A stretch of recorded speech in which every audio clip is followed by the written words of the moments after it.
Les 28 et 29 juin 2021, le Secrétariat technique national RED+, en partenariat avec le programme d'investissement forestier, a organisé un atelier de lancement d'une étude environnementale, sociale et stratégique de la stratégie nationale RED+, c'est-à-dire réduction des émissions de gaz à effet de serre dues à la déforestation et à la dégradation des forêts. Cette étude est d'une importance capitale pour le Burkina Faso, seul pays sahélien à adhérer au processus RED+. L'évaluation environnementale et sociale stratégique est importante parce qu'elle va nous permettre d'identifier les risques et également les impacts négatifs potentiels dans la mise en œuvre de la RED+ au niveau national. Et si on arrive véritablement à les identifier, cela va nous arranger dans la mise en œuvre de la RED+, parce qu'au préalable, on aurait pu identifier tout ce qui est risque et impact. Et en ce moment, dans la mise en œuvre, cela va bien se faire au profit des populations. L'évaluation environnementale, sociale et stratégique de la stratégie nationale RED+ du Burkina Faso est conduite par un cabinet international spécialisé en la matière.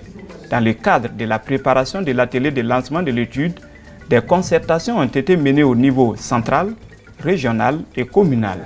Ces consultations préliminaires ont permis d'élaborer des outils qui ont été soumis à l'appréciation des participants à l'atelier de lancement de l'étude.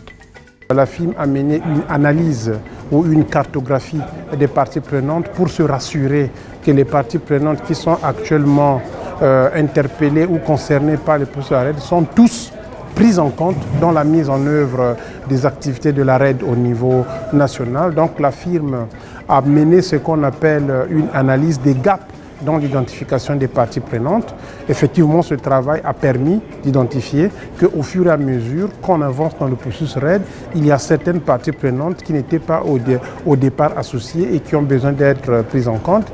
La firme a également identifié qu'en descendant au niveau des communautés, il y a bien beaucoup de parties prenantes qui mènent déjà pas mal d'activités en matière de la RED+, qui ont besoin d'être associées. Donc il y a eu ce travail qui a été fait par la firme, et ensuite on va avoir un plan de consultation dans le cadre de cet exercice de préparation de l'ESS du Burkina Faso.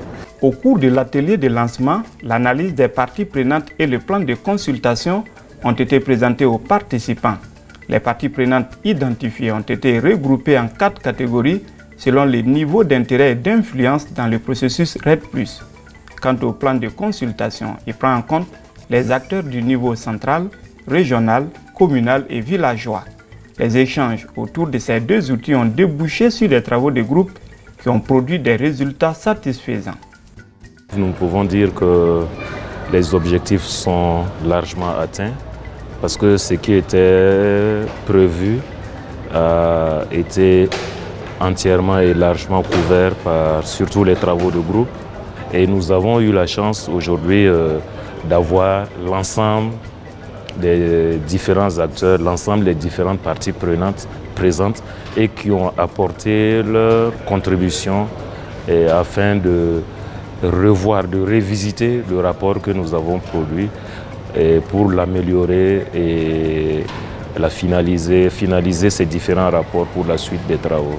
Après le lancement de l'étude, l'équipe chargée de sa réalisation se déploiera dans les régions concernées pour mener les consultations dans cette région du Burkina Faso, à savoir la région de l'Est, la région du Nord, la région du Centre-Nord, la région du Centre-Ouest, la région du Centre-Sud, la région de la boucle du Mouhoun et la région du Sud-Ouest.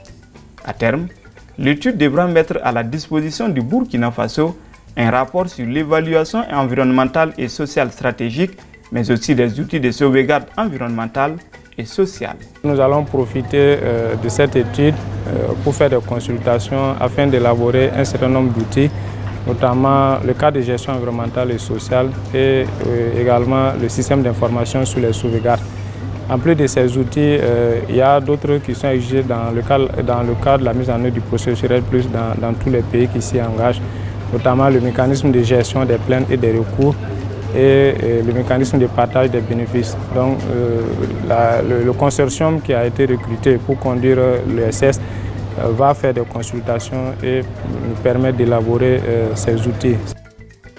Engagé depuis 2014 dans le processus de préparation à la RED+, le Burkina Faso met l'accent sur la participation effective des acteurs et de toutes les catégories socio-professionnelles.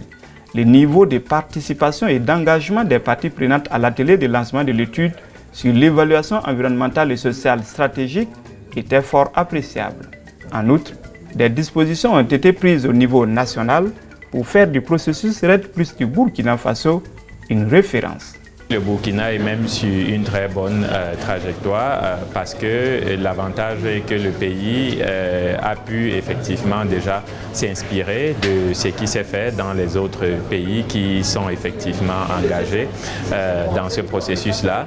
Mais aussi, le Burkina a une approche un peu atypique qui a permis au pays de déjà tester certaines actions, certaines options stratégiques sur le terrain avec des acteurs, ce qui fait que la contribution des acteurs est beaucoup plus éclairée par rapport effectivement aux autres pays où parfois les échanges se sont faits de façon assez théorique et peut-être parfois stratosphérique. L'avantage du Burkina Faso est que vraiment les différents échanges se font sur la base des expériences déjà vécues, des leçons effectivement apprises, ce qui va permettre au pays vraiment de développer une stratégie nationale assez réaliste et qui permettra d'être à la hauteur des enjeux.